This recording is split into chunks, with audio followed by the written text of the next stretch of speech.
ಈ ಹೀರೋ ಮಾತಾಡಿ ಸರ್, ಹೇಳಿ ಸರ್. ಸರ್, ಎಲ್ಲರಿಗೂ ಕರ್ನಾಟಕ ಜನತೆಗೆ ನನ್ನ ಹೃದಯಪೂರ್ವಕ ವಂದನೆಗಳು. ಸೊ ನಮ್ಮ ಸಿನಿಮಾ ಇವತ್ತು ರಿಲೀಸ್ ಆಯಿತು, ಆತ್ಮತಲನ ಅಂತ. ನನ್ನ ಹೆಸರು ಆದಿಕೇಶವ ರೆಡ್ಡಿ ಅಂತ. ಸೊ ಈ ಮೂವಿಯಲ್ಲಿ ಒಂದು ದೇಶ ರಕ್ಷಣೆಗೋಸ್ಕರ ಒಂದು ಯೋಧ ಏನು ಮಾಡ್ತಾನೆ ಅನ್ನೋದೇ ಒಂದು ಕಾನ್ಸೆಪ್ಟ್ ಮೇಲೆ ನಾವು ಮಾಡಿರೋದು ಈ ಸಿನಿಮಾ. ಇದರಲ್ಲಿ ನಾನು ಹೀರೋ ಆಗಿ ಆ್ಯಕ್ಟ್ ಮಾಡಿದ್ದೀನಿ. ಸೊ ಸಿನಿಮಾ ನೋಡಿದ್ದೀರ ಎಲ್ಲ, ನೀವು ಹೇಳಬೇಕು ಹೇಗಿದೆ ಅಂತೇಳಿ. ನಮಗೆ ಚೆನ್ನಾಗಿ ಮಾಡಿದ್ದೀವಿ ಅನ್ನಿಸ್ತಾ ಇದೆ. ಬಟ್ ನಮ್ಮ ಸೆಲೆಬ್ರಿಟೀಸು, ನಮ್ಮ ದೇವರುಗಳು ನೋಡಿಬಿಟ್ಟು ಈ ಸಿನಿಮಾನ ನಮ್ಮಂಥ ಹೊಸಬ್ರನ್ನ ಸ್ವಲ್ಪ ಆರಿಸಿ ಬೆಳೆಸಬೇಕು. ಸೊ ನಾನು ಇದರಲ್ಲಿ ತುಂಬ ನಮ್ಮ ಡೈರೆಕ್ಟ್ರು ಮಿಸ್ಟರ್ ಕೃಷ್ಣಪ್ಪ ಅವರು ಸ್ಟೋರಿ ಹೇಳುವಾಗ ನನಗೆ ತುಂಬಾ ನಮಗೂ ನಾನು ಪರ್ಸನಲಿ ದೇಶಭಕ್ತಿ ಇರೋದರಿಂದ, ನಾನು ಒಂದು ರೈತ ಕುಟುಂಬದಿಂದ ಬಂದಿರೋದ್ರಿಂದ ಪ್ಯೂರ್ಲಿ ವಿಲೇಜಲ್ಲಿ ಏನು ನಡೀತದೆ, ಸ್ಕ್ರಿಪ್ಟ್ ವಿಲೇಜಲ್ಲಿ ಏನು ಇರುತ್ತದೋ, ನಮ್ಮ ಜನರಲಾಗಿ ನಮ್ಮ ಹಳ್ಳಿಗಳಲ್ಲಿ ಏನು ನಡೀತದೋ ಅಂಥ ಒಂದು ವಿಷಯನ ಈ ಸಿನಿಮಾಲ್ಲಿ ನಾವು ತೋರಿಸಿದ್ದೀವಿ. ಸೊ ಎಲ್ಲ ಹಳ್ಳಿ ಹುಡುಗರಿಗೂ ಈ ಸ್ಟೋರಿ ತುಂಬ ಲೈಕ್ ಆಗುತ್ತೆ. ಸೊ ಎಲ್ಲರೂ ಬಂದು ಈ ಸಿನಿಮಾನ ನೋಡಬೇಕು ಅಂತ ನನ್ನ ಆಸೆ. ನಮ್ಮಂಥ ಹೊಸಬ್ರು ಬೆಳೆಸೋದು ನಿಮ್ಮ ಇದು. ನಾವೇನು ಆ್ಯಕ್ಟ್ ಮಾಡಿದ್ದೀವಿ ಅಂತ ನೀವು ಥಿಯೇಟ್ರಿಗೆ ಬಂದು ನೋಡಿದ್ರೇ ನಿಮಗೆ ಗೊತ್ತಾಗೋದು. ಇಲ್ಲ ಪಬ್ಲಿಸಿಟಿ ಇಲ್ಲ ಅಂತ ಹೇಳಿದ್ರೆ, ಅಂದರೆ ಪಬ್ಲಿಸಿಟಿ ನಾವು ಅಷ್ಟೊಂದು ಖರ್ಚು ವೆಚ್ಚ ಮಾಡಿ ನಮ್ಮ ಪ್ರೊಡ್ಯೂಸರು ಮಾಡೋಕ್ಕೆ ಕಷ್ಟ ಆಗುತ್ತೆ. ಬರೀ ಮೌತ್ ಟಾಕಲ್ಲೇ ನೀವು ಒಂದು ಸ್ವಲ್ಪ ನಮ್ಮನ್ನು ನೋಡಿಬಿಟ್ಟು ಹೇಳಿಬಿಟ್ಟು ಎಲ್ಲ ಸಿನಿಮಾಗೆ ಬರೋ ಥರ ಮಾಡಬೇಕು ನನ್ನ ಒಂದು ಆಸೆ. ಈಗ ನಮ್ಮ ಡಿ ಬಾಸ್ ಸಿನಿಮಾಗೆ ಹೋಗಿ ನೋಡೋಕ್ಕೆ ಹೋಗ್ತಾಯಿದ್ದೀನಿ ನಾನು ಅವರ ಫ್ಯಾನು. ನನಗೆ ಡಿ ಬಾಸ್ ಅಂದರೆ ತುಂಬ ಇಷ್ಟ. ಆ್ಯಕ್ಚುಲಿ ಅವ್ರ ಶೋಗೆ ಹೋಗ್ಬೇಕಿತ್ತು ನಾನು. ನನ್ನ ಸಿನಿಮಾ ನಮ್ಮ ಪ್ರೊಡ್ಯೂಸರ್ ದುಡ್ಡು ಹಾಕಿರೋದ್ರಿಂದ ನಾನು ಇಲ್ಲಿ ಬಂದಿದ್ದೀನಿ ಇವಾಗ.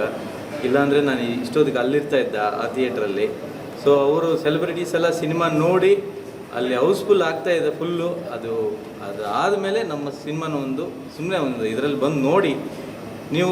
ನಮ್ಮ ಸ್ಕ್ರಿಪ್ಟ್ ಚೆನ್ನಾಗಿದೆ, ಒಂದು ಕಾನ್ಸೆಪ್ಟ್ ಅನ್ನೋದು ಒಂದು ಡೈರೆಕ್ಟ್ರು ತುಂಬ ಕಷ್ಟದಿಂದ ಅವರು ಪ್ರೊಡ್ಯೂಸ್ ಮಾಡಿ ರೈಟಿಂಗ್ ಮಾಡಿ ಎಲ್ಲ ಕಂಪ್ಲೀಟ್ಲಿ ಅವರು ಇದು ಮಾಡ್ಕೊಂಡು ಮೈಸೂರು ಕೃಷ್ಣಪ್ಪ ಅಂತೇಳಿ ಸಿನಿಮಾನ ಇದು ಮಾಡಿದ್ದಾರೆ ಪ್ರೊಡ್ಯೂಸ್ ಮಾಡಿದ್ದಾರೆ. ಸ್ವಲ್ಪ ನಿಮ್ಮ ಹೆಲ್ಪ್ ನಮಗೆ ಬೇಕು. ನೀವು ಹೆಲ್ಪ್ ಮಾಡಿದ್ರೆ ನಾವು ಸ್ವಲ್ಪ ಬೆಳೆಯೋಕ್ಕಾಗೋದು. ನಂದು ಇನ್ನು ಬೇರೆ ಎಂದೂ ನಿನ್ನ ನೋಡುವೆ ಅಂತ ಒಂದು ಸಿನಿಮಾ ಆಗಿದೆ, ಅದು ಸೆನ್ಸಾರ್ ಕಾಪಿನೂ ಬಂದಿದೆ. ನೆಕ್ಸ್ಟ್ ಮಂತಿಗೆ ಪ್ಲ್ಯಾನ್ ಮಾಡ್ತಾಯಿದ್ವಿ, 26 ಹಂಗೆ ಹೊಸ ವರ್ಷಕ್ಕೆ. ಆಮೇಲೆ FIR 626 ಅಂತ ವಿಜಯರಾಘವೇಂದ್ರ ನಾನು ಮಾಡಿದ್ದೀವಿ, ಅದನ್ನು ನೆಕ್ಸ್ಟ್ ಮಾರ್ಚಲ್ಲಿ ರಿಲೀಸ್ ಆಗುತ್ತೆ. ವಿಚಾರಣೆ ಅಂತ ಒಂದು ಮಾಡಿದ್ದೀವಿ, ಅದು ಕಂಟಿನ್ಯೂ. ಯಾಕಂದರೆ ನನಗೆ ಈ ಇಂಡಸ್ಟ್ರಿಗೆ ಬಂದ ಮೇಲೆ ಬೇರೆ ಏನು ಕೆಲಸ ಮಾಡೋಕ್ಕಾಗ್ತಾಯಿಲ್ಲ ಆಚೆ ಹೋಗಿ. ಸೊ ಅದರಿಂದ ನಾನು ಇಲ್ಲೇ ಉಳಿಬೇಕು, ಇಲ್ಲೇ ನಾನು ಇಂಪ್ರೂವ್ ಆಗಬೇಕಂತ ನನ್ನ ಒಂದು ಆಸೆ. ಸೊ ನಮ್ಮ ಪ್ರೊಡ್ಯೂಸರ್ ಬಂದಿದ್ದಾರೆ, ಎಂದೂ ನಿನ್ನ ನೋಡುವೆ ಅಂತ, ಮಿಸ್ಟರ್ ಮನೋಜ್ ಗೌಡು. ಅವ್ರನ್ನು ಒಂಚೂರು ಮಾತಾಡಿ. ಸೊ ನನ್ನ ಒಂದು ಆಸೆ ಏನಂತ ಹೇಳಿದ್ರೆ, ನಮ್ಮಂಥ ಹೊಸಬರಿಗೆ ನೀವು ಸಹಾಯ ಮಾಡಿ, ಅಂದರೆ ಸಪೋರ್ಟ್ ಮಾಡಿ. ನಮ್ಮ ಆ್ಯಕ್ಟಿಂಗ್ ಚೆನ್ನಾಗಿತ್ತು ಅಂದರೆ ನೀವು ದಯವಿಟ್ಟು ಬಂದು ನೀವು ನೋಡಿದ ಮೇಲೆ ನಿಮಗೆ ಗೊತ್ತಾಗತ್ತೆ. ಸ್ಕ್ರಿಪ್ಟ್ ತುಂಬಾ ಚೆನ್ನಾಗಿದೆ, ಆತ್ಮತಲನ ಅನ್ನೋ ಮೂವಿ. ದಯವಿಟ್ಟು ಎಲ್ಲರೂ ಬಂದು ನೋಡಿ, ಥಿಯೇಟ್ರಲ್ಲೇ ಬಂದು ನೋಡಿ. ಕನ್ನಡ ಸಿನಿಮಾ ಅಲ್ಲಿ ಇವಾಗ ಎಲ್ಲೂ ಸರಿಯಾಗಿ ಹೋಗ್ತಾ ಇಲ್ಲ. ಸೊ ಬೇರೆ ಮೂವೀಸನ್ನು ಮಾತ್ರ ಎಕ್ಸೆಪ್ಟ್ ಮಾಡ್ತಾ ಇದ್ದಾರೆ ಜನ. ಸೊ ಆ ಥರ ಬೇಡ. ಕನ್ನಡ ಮೂವಿ ತುಂಬ ಕಷ್ಟ ಬಿದ್ದು ಇಲ್ಲಿ ಬಂದು ನೋಡಿಲ್ಲ ಅಂದರೆ ಬೇರೆ ಯಾರು ಹೆಲ್ಪ್ ಮಾಡ್ತಾರೆ ನಮಗೆಲ್ಲ? ಬಂದು ನೀವೆಲ್ಲರೂ ನಮ್ಮ ಚಿಕ್ಕ ಸಿನಿಮಾ ಆದರೂ ಪರವಾಗಿಲ್ಲ, ಬಂದು ನೀವು ನೋಡಿ ಆದಮೇಲೆ ನಿಮಗೆ ಗೊತ್ತಾಗತ್ತೆ. ಸೊ ಇವಾಗ ಒಂದು ಸಿನಿಮಾಗೆ ನಮಗೆ ಸಪೋರ್ಟ್ ಕೊಟ್ಟರೆ ನಾನು ಇನ್ನೂ 10 ಸಿನಿಮಾ ಮಾಡ್ತೀನಿ. ಅದಕ್ಕೆ ದಯವಿಟ್ಟು ಎಲ್ಲರೂ ಬಂದು ನೋಡಿ. ನನಗೆ ಹೇಳ್ಕೋಬೇಕಾದ್ರೆ ಕಣ್ಣಲ್ಲಿ ನೀರು ಬರುತ್ತೆ. ನಾವು ಅಷ್ಟು ಕಷ್ಟ ಬಿದ್ದಿದ್ದೀವಿ ಈ ಸಿನಿಮಾ ಮಾಡುವಾಗ. ಈ ಇಂಡಸ್ಟ್ರಿಯಲ್ಲಿ ನಾನು ತುಂಬ ಮುಂದೆ ಬರಬೇಕು ಅಂತ ಇದ್ದೀನಿ. ಎಲ್ಲರೂ ನನಗೆ ಹೆಲ್ಪ್ ಮಾಡಿ, ದಯವಿಟ್ಟು ಪ್ರೋತ್ಸಾಹ ಕೊಡಿ. ನಿಮಗೆ ಕೈ ಮುಗಿತೀನಿ. ಆತ್ಮತಲನ ಫಿಲಮ್ ನೋಡಿದ್ವಿ, ತುಂಬ ಚೆನ್ನಾಗಿದೆ. ಒಂದೇ ಮಾತು ಏನು ಹೇಳಕ್ಕೆ ಇಷ್ಟಪಡ್ತೀನಿ ಅಂದರೆ, ಆವಾಗಿನ ಕಾಲದಲ್ಲಿ ಶಶಿಕುಮಾರ್ ಅವ್ರದ್ದು ಆತ್ಮವಂದನ, ಇವಾಗ 2023ರಲ್ಲಿ ಆತ್ಮತಲ್ಲಣ ಅಂತ ಹೇಳಕ್ಕೆ ಇಷ್ಟಪಡ್ತೀನಿ. ಇವಾಗ ಪೂಜೆ ಮಾಡೋದಕ್ಕೆ ಬೇಕು ಗಂಧದ ಕಡ್ಡಿ.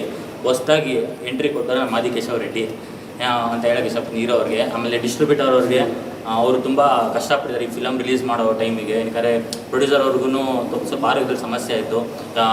ಡಿಸ್ಟ್ರಿಬ್ಯೂಟರ್ ಮತ್ತು ಹೀರೋನೇ ಸೇರಿ ಈ ಫಿಲಮ್ಮು ಇದು ಮಾಡಿದ್ದಾರೆ. ಆ್ಯಂಡ್ ನಾನು ಇನ್ನೊಂದು ಏನು ಹೇಳಕ್ಕೆ ಇಷ್ಟಪಡ್ತೀನಿ ಅಂದರೆ ಇವಾಗ ಕನ್ನಡ ಇಂಡಸ್ಟ್ರಿನ ಇವಾಗ 2023 ಎಂಡ್ ಆಗ್ತೈತೆ.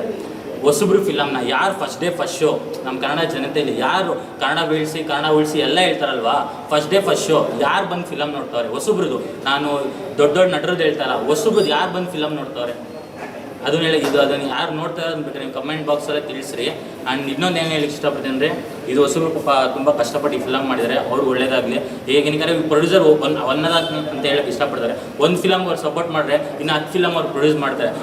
ಒಂದು ಫಸ್ಟ್ ಫಿಲಮಲ್ಲಿ ನೀವು ಸೋಲಿಸ್ಬಿಟ್ರೆ ಅವ್ರು ನೆಕ್ಸ್ಟ್ ಫಿಲಮ್ ಇಂಡಸ್ಟ್ರಿಗೆ ಕಾಲಿಡಲ್ಲ, ಏನಕ್ಕಪ್ಪ ಇಲ್ಲಿ ಅಂತ ಹೇಳ್ತಾರೆ. ಓಕೆ. ಈ ವರ್ಷದಲ್ಲಿ ಯಾವುದೋ RR ಮೂವಿನೇ ಬಂದಿರೋದೇ ಫಸ್ಟ್ ಕನ್ನಡ ಸಿನಿಮಾ ಇದೇನೆ. ಬಟ್ ಏನಂದರೆ ನಿಮ್ಗೆ RR ಸಿನಿಮಾದಲ್ಲೇ ಲವ್ ಅದೆಲ್ಲ ತೋರಿಸಿ ಸೋಲ್ಜರ್ ಸ್ಟೋರಿ ಎಲ್ಲ ತೋರಿಸಿದ್ದಾರೆ, ನಿಮ್ಗೆ ಎಲ್ಲೂ ಲ್ಯಾಗ್ ಆಗಲ್ಲ. ಆ ಥರ ಒಂದು ಕನ್ನಡ ಸಿನಿಮಾ ಮಾಡಿದ್ದಾರೆ ಇವ್ರು. ನೋಡಿ ದರ್ಶನ್ ಸರ್ ಅಭಿಮಾನಿ. ನಾನು ಕೇಳಿದೆ ಯಾಕೆ ಸರ್ ಕಟೇರಾಗಿ ಹೋಗಿಲ್ಲ, ಅದ್ರ ಆಪೋಸಿಟ್ ನೀವು ಬರ್ತಿದ್ದೀರಲ್ಲ ಅಂತ ನಾನು ಕೇಳಿದೆ. ಅದಕ್ಕೆ ಇವ್ರು ಏನು ಹೇಳಿದ್ರು ಗೊತ್ತಾ, ನಾನು ಡಿ ಬಾಸ್ ಅಭಿಮಾನಿ, ನಾನು ಸೋತ್ರು ಗೆದ್ರು ಕೂಡ ನಾನು ಡಿ ಬಾಸ್ ಮುಂದೆನೇ ಸೋಲ್ಬೇಕು ಗೆಲ್ಲಬೇಕು ಅಂತ ಅಂದರು. ಅದು ಅಭಿಮಾನ. ಯಾಕೆಂದರೆ ನಾವು ಅವರು ಹೀರೋ ಏನೇ ಆಗಿರಲಿ, ಅವರು ಕಾಂಪಿಟೇಷನ್ ಕೊಟ್ಟು ಅವ್ರ ಮುಂದೆ ಸೋಲೋದು ಒಂದು ಗೆಲುವು ಅಂತಾರೆ. ಬಟ್ ಬಿಡಿ sir, hats off to you sir. ಸ್ವಾದಿಷ್ಟತೆಯ ಸ್ವಾದ, ತಾಜಾತನದ ಆಹ್ಲಾದ, ಉತ್ತಮ ಆರೋಗ್ಯ ಮತ್ತು ಹೆಚ್ಚಿನ ರೋಗ ನಿರೋಧಕ ಶಕ್ತಿಯ ವೃತ್ತಿಗೆ ಈಗ ನಿಮಗೆ ಸಿಗುತ್ತಿದೆ ಉತ್ತಮ ಗುಣಮಟ್ಟದ ಪೌಷ್ಟಿಕಾಂಶ. Shri Vaidik millet health mix, ಇದು ಸಿರಿಧಾನ್ಯಗಳ ಸಂಪತ್ತು.